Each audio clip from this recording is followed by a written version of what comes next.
तो भाई लोग हम यहाँ पे इस वीडियो में बात करने वाले हैं कि सलार क्या है, इसमें तीन तीन ट्राइब कैसे हैं और इनके राजा कौन है, मेन मुखिया कौन है और कहानी कहां से उठ के कहां तक लेके जाती है ऑडियंस को और ये कहानी में आगे क्या होगा और अब जो कहानी बताई गई है सलार में इसमें क्या हुआ है।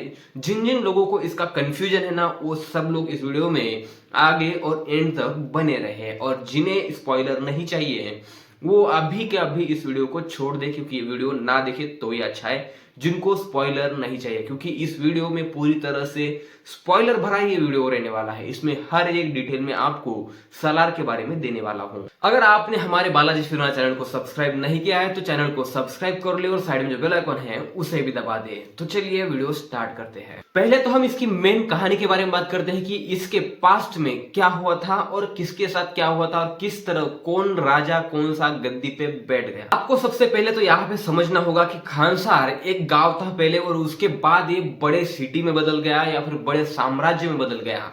अब यहाँ पे आपको समझना है कि तीन ट्राइब है, एक है शोरेंगा ट्राइब, दूसरी है मन्नारसी ट्राइब और तीसरी है घनियार ट्राइब। अब यहाँ पे इसके मेन लीडर कौन कौन है अभी जो जिंदा है कहानी के अंदर उसके बारे में बात करेंगे। अगर मैं कहानी के बारे में बात करूं तो यहाँ पे जो मन्नारसी ट्राइब है तो इसका जो पहला लीडर था या फिर पहला राजा था वो था शिव मन्नार। अब शिव मन्नार जो था उसे मारकर जो राजा बना था वो था शोरेंगा ट्राइब का लीडर धारा। अब धारा ने मारा शिव मन्नार को। अब उसके बाद शिव मन्नार का जो बेटा है राज मन्नार ने मारा धारा को और धारा को मार के राज मन्नार जो है अब खुद गादी पे बैठ चुका है। अब राज मन्नार जो है उसकी है दो बीबियां। अब दो बीबियां जो है उनकी पहली बीबी के बच्चे जो है वो है राधारमा और रुद्रा। ये दोनों के दोनों जो है ये पहली बीबी के बच्चे हैं और उनका जो मामा है वो है ओम। ओम जो है वो राधारमा और रुद्रा इन दोनों का ही साथ देता है। राजमन्नार के दूसरी बीबी के बच्चे हैं वर्धा और बाची। ये दोनों भाई भाई है दूसरी बीबी के। अब जो राजमन्नार है वो बिठाना चाहता है वर्धा को अपनी गादी के ऊपर और उसे सरदार बनता हुआ देखना है उसे। अब यही पे कहानी जो है एक अलग ही मोड़ ले लेती है और यहाँ पे जो षड्यंत्र होते हैं वर्धा के बीच ये आपने फिल्म के अंदर देखे हैं। अब यहाँ पे राधा रमा का पति है भारवा जो कि एक शौर्यंगा है, ये राधा रमा को पता नहीं होता है और वो फिल्म के अंदर जगपति बाबू राधा रमा को लास्ट में बताते हैं कि तुम्हारा जो पति है वो एक शौर्यंगा है। आपको अब तक मन्नारसी जो ट्राइब है इसके बारे में सब कुछ मैंने आपको समझा दिया। अब बात करते हैं शौर्यंगा ट्राइब के बारे में। शौर्यंगा ट्राइब का लीडर धारा जो है उसने मन्नारसी ट्राइब के लीडर शिव मन्नार को मारकर खुद गादी पे बैठ गया था और यहाँ पे राजमन्नार जो है वो धारा को मारकर खुद गादी पे अब बैठ गया है। यहाँ तक आपको कहानी समझ में आई होगी। अब जो शौरेंगा ट्राइब है इसमें धारा को मारकर राजमन्नार तो गादी पे बैठ गया, लेकिन यहाँ पे अब शौरेंगा ट्राइब में कोई भी लीडर नहीं बचा है, ऐसा ही कहा जाता है फिल्म के अंदर। और फिल्म के लास्ट में बताया जाता है कि शौरेंगा ट्राइब का लीडर कौन है और शौरेंगा ट्राइब में कितने सारे लोग हैं अभी तक बचे हैं। ये सारी चीजें आपको फिल्म के अंदर लास्ट में बताई जाती है। अब बात करते हैं घनियार ट्राइब के बारे में। घनियार ट्राइब में ना 6 सरदार है, जहां पे 1 नंबर पे आता है नारंग, बाद में आता है रंगा, उसके बाद आता है वाली, उसके बाद आता है विष्णु और चौथे नंबर पे 5वें नंबर पे आता है चीका और 6ठे नंबर पे आता है गुरु। अब यहाँ पे देवा के हाथों नारंग और नारंग का बेटा विष्णु ये दोनों के दोनों मारे जाते हैं फिल्म के अंदर। आपने देखा होगा विष्णु को जो है वहां पे देवी के सामने देवा जो है वर्धा के लिए मार देता है पूरी तरह से और वो फाइट सीन बहुत ही जबरदस्त था, फिल्म के अंदर देखने लायक था। और जब देवा और वर्धा ये विष्णु को जब मार देते हैं तो इनको लिया जाता है कोर्ट के अंदर जहां पे उनका न्यायालय बना हुआ है और वहां पे वर्धा और देवा इन दोनों को खड़ा किया जाता है और वहां पे जब ये दोनों खड़े होते हैं तब जो इन दोनों के बीच बातों बात होती है और उसमें जो नारंग आता है वो आता है वर्धा को मारने, क्योंकि उसके बेटे को मारा है देवा ने और देवा ने जो मारा उसके बेटे को उस वक्त वर्धा उसी जगह पे था और वर्धा ने कुछ भी नहीं किया है। मतलब उसने रोकना चाहिए था, ऐसा लगता है नारंग को ले और नारंग लेके जाता है डायरेक्ट तलवार वर्धा की तरफ। उसी बीच देवा आ जाता है और देवा उसके पैर पकड़ने लगता है, बोलता है कि वर्धा को हाथ मत लगाइए, मुझे आप मारना है तो मार दीजिए, मेरे हाथ काट दीजिए, मैंने इसी हाथों से उसे मारा, ऐसा बहुत कुछ बोलता है देवा। लेकिन फिर भी नारंग समझता नहीं और नारंग डायरेक्टली वर्धा की तरफ बढ़ता है, वर्धा की जो गर्दन होती है पकड़ लेता है। अब उसी वक्त देवा का दिमाग खिसक जाता है और देवा उस आर्मी वाले के यहां से बड़ी तलवार निकालता है और पूरी तरह से उसका एक बार हाथ काटता है और दूसरी बार उसका डायरेक्टली गला काट देता है। अब यहाँ पे नारंग मर जाता है। अब यहाँ पे बचता है रंगा। रंगा जो है वो कैसे मारा जाता है? रंगा जो है लास्ट की फाइट में वो नशीले कुत्ते छोड़ देता है देवा और वर्धा के ऊपर। देवा वर्धा उन कुत्तों को मार तो देते हैं, उसके साथ साथ रंगा का भी गला काट देता है वर्धा। बचता कौन है? एक बचता है गुरुंग, दूसरा बचता है चीका और तीसरा बचता है वाली। अब घनियार ट्राइब के अंदर ना बस ये तीनों के तीनों बचे हैं और इसमें वाली बहुत ही चालाक है। उसने हथियारों की स्मगलिंग की है खानसार के अंदर, बाहर से वो हथियार बहुत सारे लेके आया है खानसार के अंदर।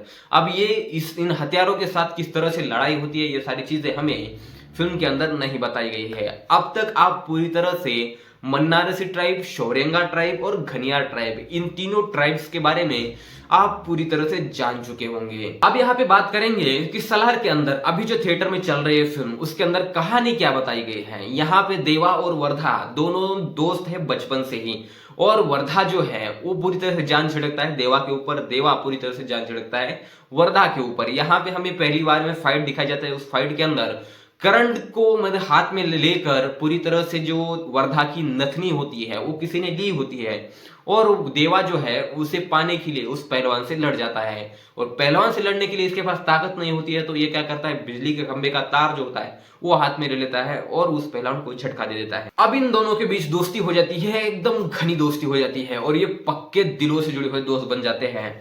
अब उसके बाद सीन आता है वो उसकी माँ को बचाने वाला सीन, जहां पे वर्धा जो है अपना बड़ा कड़ा जो कि एक सरदार को दिया जाता है, वो कड़ा पूरा पूरा कड़े के साथ बहुत बड़ा साम्राज्य भी आता है, वो दे देता है नारंग को। और नारंग जो है उसे वो ले लेता है और जो देवा की माँ होती है उसकी वो इज्जत लूटने वाला होता है, वहीं पे उसकी माँ को वो छोड़ देता है। और वर्धा बोलता है कि तुम और तुम्हारी माँ दोनों की दोनों खानसार से निकल जाओ। तो वो निकल जाता है खानसार से और उनकी माँ और देवा को जाकर 25 साल हो जाते हैं। अब यहाँ पे वर्धा भी बड़ा हो जाता है, वर्धा भी एक सरदार बन जाता है और सरदार बनने के बाद और जो देवा है वहां पे कोयले के खदान में काम करता है। अब वहां पे वो किसी से बात नहीं करता है, कुछ नहीं करता है। उसकी माँ जो होती है देवा की, वो छोटा से छोटा चाकू भी उसके हाथ में अगर आ गया तो वो पूरी तरह से डर जाती है। अब ये क्यों डर जाती है, किस लिए डर जाती है, ये चीजें आपको फिल्म के अंदर बताई गई है। अब वहां से श्रुति हसन जो है वो विदेश से भारत के अंदर आती है अपनी माँ की अस्थियां लेकर। उसको अस्थियां नदी में विसर्जित करनी होती है। अब वहां पे श्रुति हसन के पीछे बहुत सारे लोग पड़े हैं। उसका जो बाप है वो भी विदेश में रहता है, यूके में, और वहां से श्रुति हसन भारत में आ जाती है।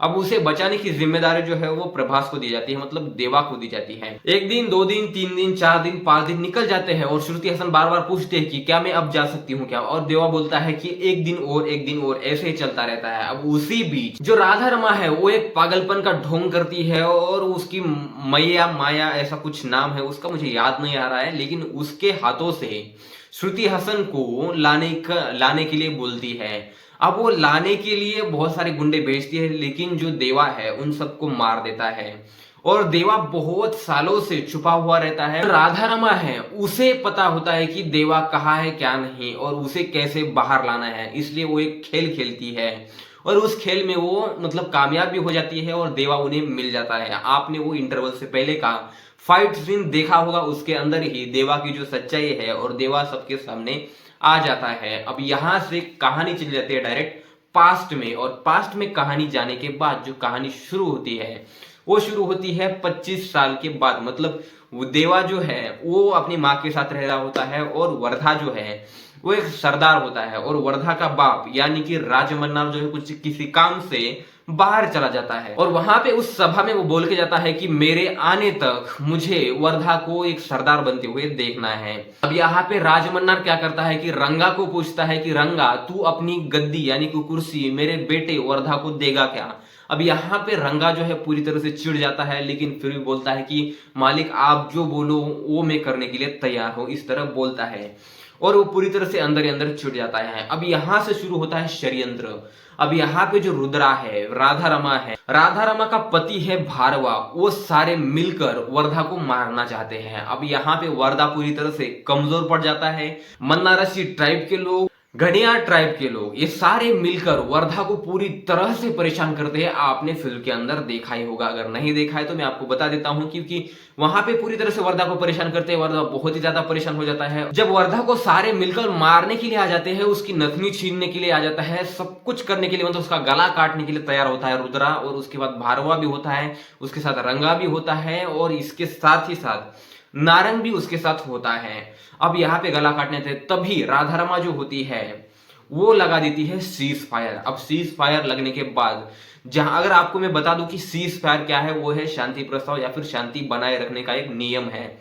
उस निबंधन के अंदर, यहाँ पे एक निबंधन नाम से संविधान है, अपने जैसे भारत में संविधान है वैसा ही वहां पे निबंधन है, और निबंधन में कुछ नियम और कानून है, उसके हिसाब से खानसार जो साम्राज्य है वो चलता है। अब सीज फायर चलता है 9 दिनों के लिए, पूरे 9 दिनों के लिए, और 9 दिनों के अंदर अंदर किसी को भी, किसी ने भी किसी भी तरह से मारना बिल्कुल नहीं है, हथियार नहीं उठाना है, ऐसा नियम लागू हो जाता है 9 दिनों तक।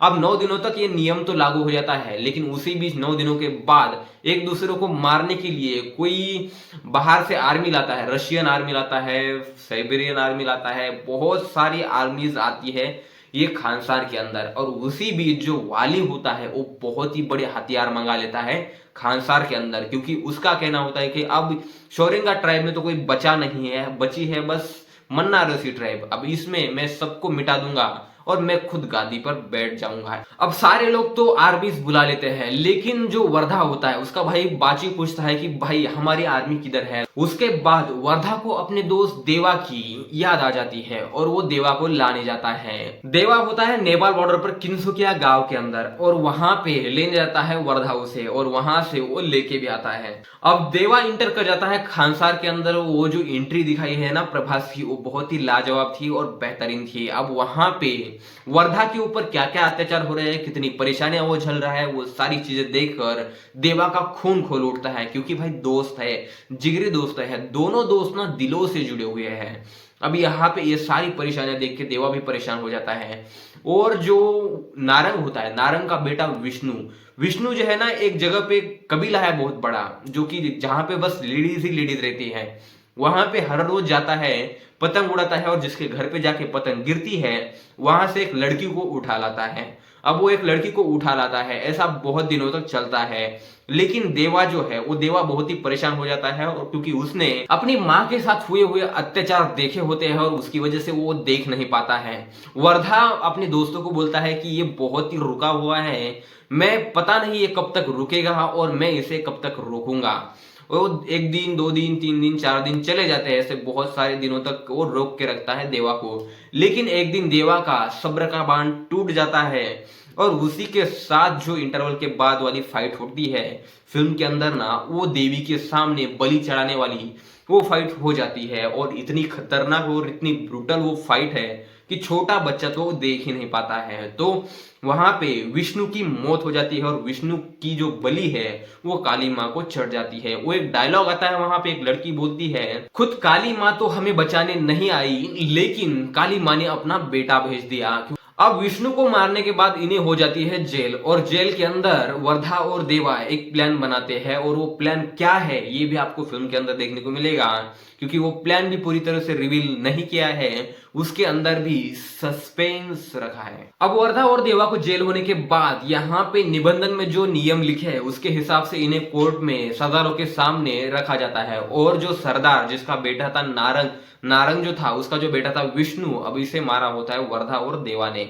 अब इनको सजा देने का जो हक है वो नारंग को है निबंधन के हिसाब से, और नारंग वहां पे मारने आ जाता है वर्धा को, और वर्धा पूरी तरह से खड़ा हो जाता है और बोलता है देवा कि तू कुछ भी एक शब्द मत बोल, लेकिन देवा सुनता नहीं है। जब नारंग सामने आता है तब देवा उसके पैर पकड़ने लगता है, हाथ जोड़ने लगता है, कि बोलता है कि नारंग सरदार, मैंने इसी हाथों से आपके बेटे विष्णु को मारा है।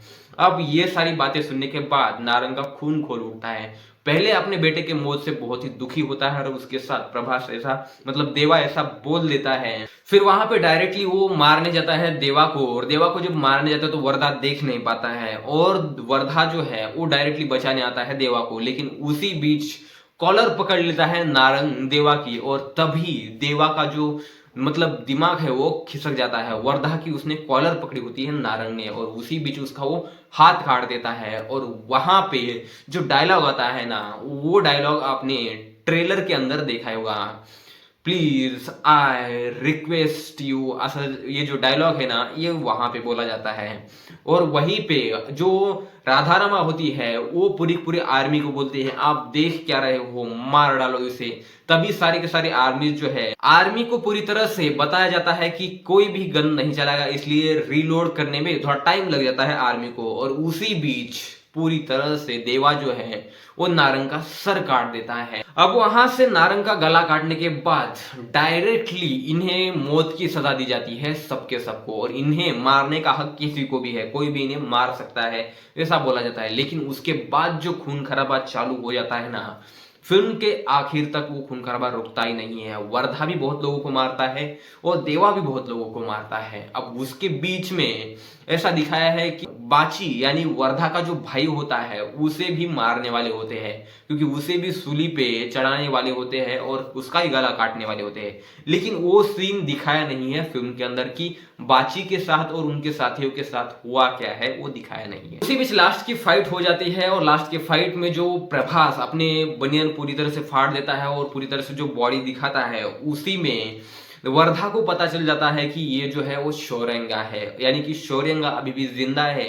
ये वर्धा को पता चल जाता है और वर्धा भी चकित हो जाता है। अब इसके बीच देवा को ये पता नहीं है कि वो खुद शौर्यंगा है, और उसने अपने दोस्त को वचन दिया है कि मैं तेरे लिए कुछ भी करूंगा, जो तू बोलेगा वो करूंगा, तुझे लिए मरूंगा भी और जीऊंगा भी, ऐसा वचन दिया होता है। और इसी वचन को निभाते हुए अब यहाँ पे दिखाया जाता है कि वर्धा जो है वो सरदार बन चुका है, फिल्म के फर्स्ट हाफ में दिखाया जाता है। और यहीं पे कहानी खत्म हो जाती है। अब इसका दूसरा पार्ट जो है 2024 में आने वाला है, और वो कब तक आता है, और दूसरे पार्ट का नाम रखा गया है सलार शौर्यंगा पर्वम। अब देखते हैं इस पार्ट के अंदर क्या होता है, क्योंकि यहाँ पे सारे के सारे लोग हथियार और आर्मी लेकर खड़े हैं। यहीं पे प्रशांत नील ने इस कहानी का द एंड कर दिया है। अब यहाँ से कहानी क्या मोड़ लेती है और कहाँ जाती है दोनों दोस्तों, तो आई होप कि पूरी पूरी कहानी आप लोगों को समझ में आई होगी, क्योंकि अभी तक कोई भी कंफ्यूजन नहीं रहा होगा मेरे हिसाब से। कि अगर कोई कंफ्यूजन है तो आप कमेंट बॉक्स में बता सकते हो। अगर आपको ये वीडियो पसंद आए तो इस वीडियो को लाइक करो, शेयर करो, कमेंट करो, और आपके अपने बालाजी फिल्म चैनल को सब्सक्राइब करना बिल्कुल मत भूलो। तो भाई लोग, मिलता हूं मैं आपसे ऐसे ही इंटरेस्टिंग नेक्स्ट वीडियो में। तब तक के लिए लेता हूं मैं, take care, see you soon, bye bye.